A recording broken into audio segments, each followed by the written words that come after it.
Oke guys, saya Wahdiati. Selamat datang di podcast Boba. Bukan obrolan biasa. Banyak banget informasi yang bisa kalian ulik di sini.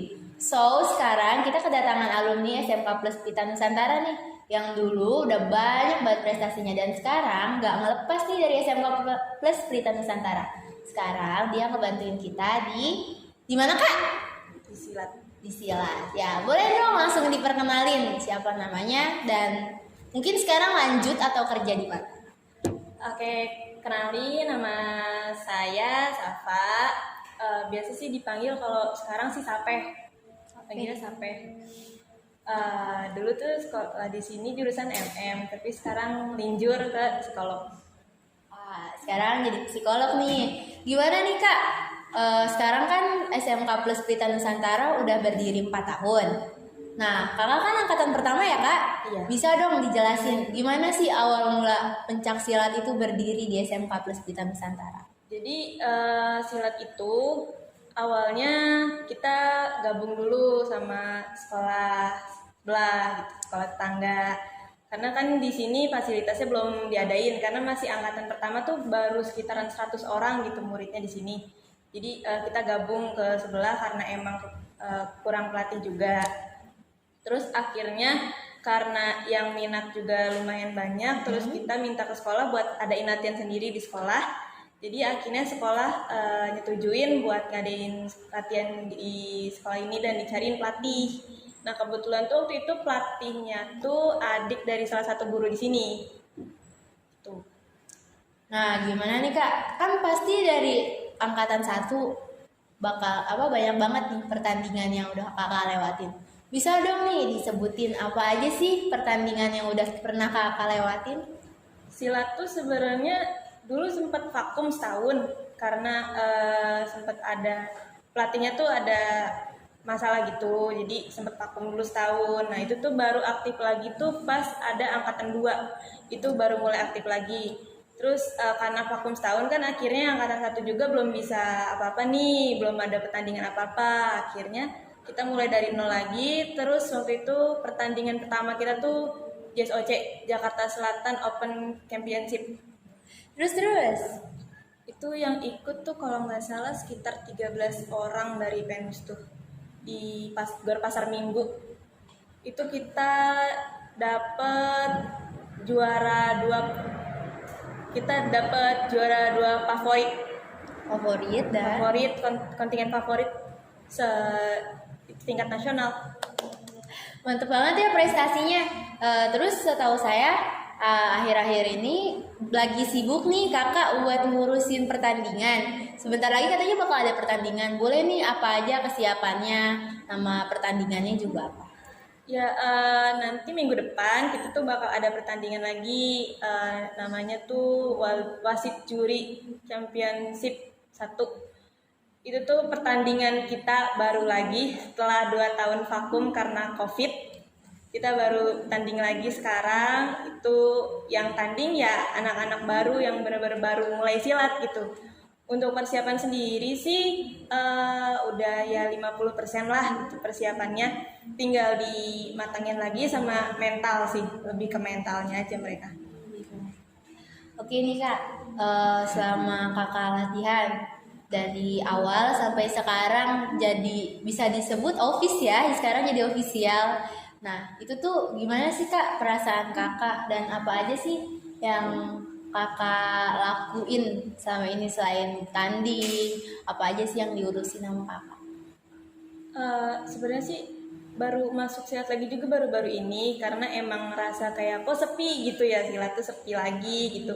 Terus kayak budaya, kita sebenarnya punya budaya gitu kan, kita punya budaya sendiri di eskul ini. Terus kayak kok kayaknya budayanya kurang, kita tuh kayak coba deh main dulu. Ternyata emang budayanya hilang gitu. Akhirnya tuh sekarang ya udah ningkatin budayanya. Terus lagi pengen ngebangunin budaya itu aja sih. Terus kalau udah budaya itu udah balik lagi juga ya dilepas lagi. Wah, sayang banget sih dilepas. Bakal kangen nih kayaknya kita sama Kak Safa. Nah, terus untuk budayanya, apa sih budayanya Kak? Kita jadi penasaran nih. Ini budaya di silat tuh kita dulu tuh kompakan sih, lebih ke kompakan aja karena biasanya kita tuh kemana-mana bareng, terus kayak mau apalagi kayak sekarang mau tanding tuh biasanya tuh kayak pulang tanding ya udah kita masih sharing, terus lebih ke barang-barangnya aja sih. Nah sekarang tuh udah individu, mungkin karena emang masih baru juga kali ya, jadi masih pada canggung. Terus kakak kelasnya juga kan banyak yang sibuk, tuh jadi nggak ada yang bimbing mereka. Jadi ya udah itu aja sih. Nah, gimana cara kakak buat ngidupin budaya itu? Gimana caranya biar bikin mereka kompak? Itu lagi dibangun sih dari sekarang. Itu kan kalau budaya kayak gitu kan balik lagi ke diri individu masing-masing kan. Jadi kita tuh ngebangun dari diri sendiri dulu nih, kayak buat satu orang buat aware ke teman-temannya. Nanti ya udah lama-lama juga kebangun sendiri kok budayanya pasti. Oke, terus nih kak, kan umur kakak sama adik kelas kita itu kan terpaut jauh. Kan ada nih pasti anak-anak yang canggung, buat ngomong takut-takut, takut sama alumni, takut dihujat. Gimana tuh cara kakak buat ngatasinnya? Gimana cara ngerangkul adik-adik? Dan gimana pesan kakak buat adik-adik buat, ayo jangan takut, jangan sungkan.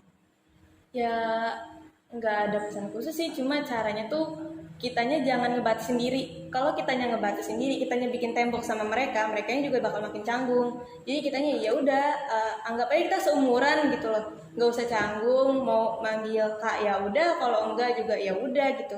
Kalau misalkan dari kitanya sendiri kita kayak senioritas, ya merekanya juga bakal canggung nantinya. Tuh pesannya sih kayak ya santai aja, kita juga nggak gigit. Oke nih, kan ada nggak sih kakak-kakak mungkin dari luar, kan kita juga nggak sendiri, kita nggak cuma penus aja, kita kan pasti bakal ketemu sama sekolah-sekolah lain. Ada nggak sih kakak-kakak yang individualis? Ada nggak sih adik kelas yang cerita sama Kak Safa ini nggak suka sama ini karena ini, dan gimana cara Kak Safa buat ngasih tahu adik-adik kita? Ya kalau nggak suka sama orang pasti ada ya, itu kan pribadi masing-masing. Kalau misalnya caranya nanggepin kayak gitu, ya udah kalau emang nggak suka, ya biasa aja. Nggak apa-apa dia nggak suka, kalau kitanya ya biasa aja gitu loh. Kalau misalkan kita nunjukin kita juga nggak suka, nanti yang ada malah jadi ada kayak kubu-kubuan gitu. Kayak udah kalau misalkan dia nggak suka, ya dia aja yang nggak suka, kita mah biasa aja. Oke. Nih kak, kan banyak banget nih ada di kelas yang mikir, yang nggak masuk silat nih, mikir kayak, ih silat anaknya julid semua, ih silat anaknya pada nggak tahu malu, kenapa sih anak silat pada nggak tahu malu, katanya. Nah itu tuh bisa dikasih tahu nggak kak, kenapa, alasannya apa? Padahal itu kan karena diri kita sendiri ya yang ngebentuk mental kita buat bisa berani. Nah itu gimana tuh cara nanggepin buat orang-orang yang julid di luar sana? Ya kalau julid mah ya emang udah turun temurun kan. Setiap angkatan pasti ada aja yang julid. Iya. Bukan cuma angkatan sih, kayak setiap eskul, setiap talent day itu pasti ada aja yang ngejulitin kalau kayak gitu. Kalau kita sih kayak ya kita bukan yang nggak tahu malu, tapi ya emang pede aja, bukan nggak tahu malu tapi pede. Nggak tahu malu sama pede itu kan beda ya. Ya kita pede karena kan emang di silat juga dilatih buat pede, karena kan kita tanding, kita Iya. ngelawan orang gitu kan. Kalau kitanya nggak pede, yang ada kita jadi samsak hidup dong nanti di gelanggang. Jadi kita harus pede. Terus kalau buat orang-orang yang ngejulitin ya udahlah, biarin aja, dia nggak tahu kita siapa gitu. Maksudnya dia nggak tahu kita gimana gitu. Kalau emang dia mau tahu ya ikut aja gabung sama silat. Nah buat anak-anak yang masih malu-malu kayak, gue pengen ikut tapi takut ditendang, takut dipukul, itu kan banyak ya yang kayak gitu. Gimana nih cara kakak buat ngerangkul ya? Ayo ikut silat aja, nggak apa-apa kok. Iya sebenarnya kayak gitu sih banyak. Kadang dari anak-anaknya mau, orang tuanya kadang yang kayak ngapain sih, apalagi cewek kan. Iya. Kayak apa ngapain sih anak cewek ikut-ikut silat gitu kan. Silat tuh buat anak laki aja gitu. Padahal tuh enggak, apalagi sekarang kayak zamannya tuh udah gimana, kita tuh nggak bisa percaya sepenuhnya juga kan sama anak laki-laki gitu. Kayak sekarang aja banyak kasus pelecehan seksual. Kalau kitanya bisa bela diri kan setidaknya kita bisa ngelindungi diri kita sendiri gitu loh. Setidaknya bisa ngelawan lah gitu kan. Kalau misalnya kita punya bisa silat gitu kan. Kalau kita nggak bisa sama sekali kan ya bahaya juga tuh. Nah buat tanggapan kakak sama anak silat yang malu-malu gimana? Kalau yang malu-malu sih nanti juga kebentuk sih mentalnya. Mungkin kalau sekarang malu-malu karena emang baru. Biasanya anak-anak baru tuh yang malu-malu. Nah. Nanti tuh lama-lama juga kalau udah sering tanding, udah punya jam terbang, terus udah sering sparring, itu biasanya nanti kebentuk sendiri mentalnya. Nah, setelah tanding ini ada nggak nih Kak rencana untuk sparring entah sama sesama satu sekolah atau luar sekolah? Itu sih biasanya nanti kita bakal rencanain itu tryout sama yang satu perguruan, cuma beda sekolah aja. Kita kan satu guru juga kan sama SMA 13. Nanti kita sparring sama SMA 13 tryout gitu. Sebelumnya juga ada sih kita tryout sama Man Satu Bogor, pernah di sini. Kita sparring sama mereka, kita undang mereka ke sini. Itu sih. Wah, kalau untuk tryout kan pasti beda sekolah, kita juga bakal diem-dieman tuh. Nah, ada pelatih yang bilang di dalam gelanggang kita lawan, di luar gelanggang kita kawan. Gimana tuh responnya kakak? Kan pasti dulu kakak bakal malu, ih siapa tuh, gue nggak kenal, tapi masa gue harus ngedeketin? Gimana tuh rasanya kakak? Iya, nggak apa-apa sih SKSD aja. Karena kan kita nggak tahu ya kita lawannya atau orang yang kita temuin itu tuh pengalaman gimana. Kalau emang dia punya pengalaman yang bagus, ya kenapa nggak kita deketin aja? Lumayan ilmunya. Kalau buat yang nggak punya? Yang nggak punya ya nggak apa-apa, nambah relasi, nambah temen, buat teman curhat. Nah iya, betul banget tuh. Jadi jangan sungkan-sungkan ya kak buat ikut silat. Yang bilang orang silat galak-galak itu tuh enggak ya?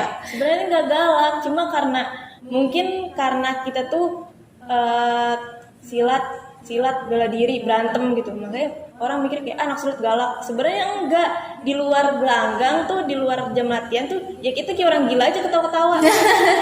Betul banget tuh. Terus kalau misalkan nih kak ada anak silat yang bilang, anak silat mah kalau misalkan marah sedikit berantem, anak silat mah apa-apa main fisik, apa-apa main emosi. Bener gak sih kak? Enggak sih, kalau emang dia benar-benar silat ya itu tuh malah kita tuh nggak boleh, sama pelatih juga kan dikasih tahu kalau kitanya nggak ditoel, kita nggak boleh noel itu. Terus ilmu silat tuh buat ilmu bela diri, membela diri gitu loh. Kalau emang kitanya digangguin orang gitu, kita ngebela diri ya nggak apa-apa, tapi kalau kita buat sok jagoan ya nggak boleh gitu.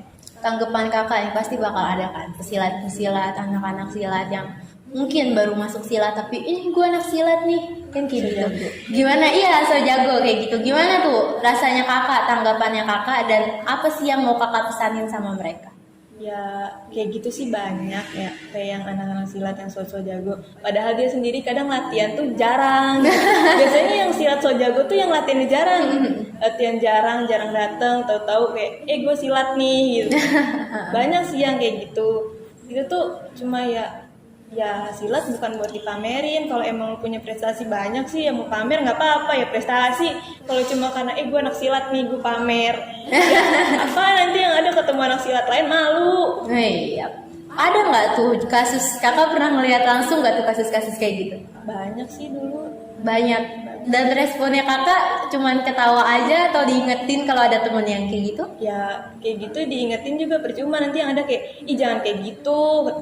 Ya kak, iya ntar yang ada di belakangnya kayak sama aja, mending diemin aja. Tahu-tahu nanti kalau latihan ya sparring. Langsung diem-diem ngajak sparring ya kak. Terus ada nggak nih cedera? Kan kakak juga udah banyak di jam terbang ya. Pasti ada cedera-cedera yang ketonjok matanya apa kayak gitu. Itu tuh pernah nggak sih kak? Bisa dong diceritain sama teman-teman. Pas awal-awal sih, awal tanding sih nggak ada cedera parah ya, cuma sakit-sakit badan doang. Cuma yang kemarin tuh yang tanding terakhir tuh BNN itu sempat kesini nih tenggorokan ketonjok, karena kan lawannya tinggi, mungkin karena dia nonjok kan lurus, kenanya ke tenggorokan. Ini tuh bener-bener udah tonjok banyak gitu kan, maksudnya nggak cuma sekali gitu, dia sering nonjok terus kenanya tenggorokan mulu. Itu sampai kayak kalau laki kayaknya jatuh mendem deh. Kalau laki jatuhnya mendem. Itu sakit banget. Terus kemarin juga pas nonjok ini salah, jadi ini tuh sempat geser. Jadi jempolnya tuh nggak bisa bengkok, nggak bisa nulis waktu itu. Habis tanding tuh mana lagi banyak praktek kan, udah pas 12, jadi nggak bisa nulis. Terus gimana perasaan kakak? Kapok kah atau gimana? Penasaran, malah makin penasaran, jadi kayak kok bisa gitu cedera gini, kayak apa yang kurang. Terus masih greget aja, kemarin tuh tanding tuh kayak belum maksimal gitu, kayak masih pengen lagi, cuma nggak ada yang buat selain pelajar. Ditunggu aja, sebentar lagi juga pasti ada. Oke nih Kak, terakhir pesan dan kesannya buat anak silat PENUS, adik-adik kita dan buat para alumni. Pesan sih kalau buat yang alumni jangan sombong-sombong, main-main lagi ke sini. Kayak ini sekolah kita dari awal ngerintis silat, apalagi angkatan 1 kita ngerintis bareng-bareng dari yang nggak ada silat sampai akhirnya ada silat, dari yang silat sempat vakum sampai akhirnya sekarang kita punya prestasi, terus dan sekarang kita mau tanding lagi. Jangan sombong-sombong lah main-main sini. Buat yang anak silatnya, semangat lagi, jangan takut sama alumninya, karena alumninya nggak pada galak kok, cuma emang rata-rata mukanya pada judes sih, cuma sebenarnya pada nggak galak, pada baik-baik aja. Terus jaga lagi kekompakannya, kita harus lebih kompak lagi. Terus jangan individualisme sih, ya bareng-bareng. Kalau ada masalah kalau mau kemana gitu, misal mau latihan di luar, ada masalah sama satu orang ya kita bantu gitu cari solusinya gimana. Jangan ya udah itu masalah lu, gue nggak mau ikut-ikut, jangan kayak gitu. Lebih ke kerja sama aja sih, kekompakan kita tuh. Cukup? Nah, kayak gitu guys ngobrol kita hari ini sama Kak Syafa, alumni SMK Plus Pelita Nusantara dari Ekskul Silat. Nah, kesimpulannya yang bisa kita dapat di sini, jangan pernah takut ikut silat. Silat itu bela diri. Di luar kita kawan, di dalam gelanggang baru lawan. Oke, sekian dari kita, sekian dari podcast kita. Jangan lupa like, comment, and subscribe. Dan jangan pernah lupa kalau misalkan Ekskul Silat itu gak galak ya guys. Oke, sampai jumpa di episode selanjutnya. SMK Plus Pelita Nusantara hebat.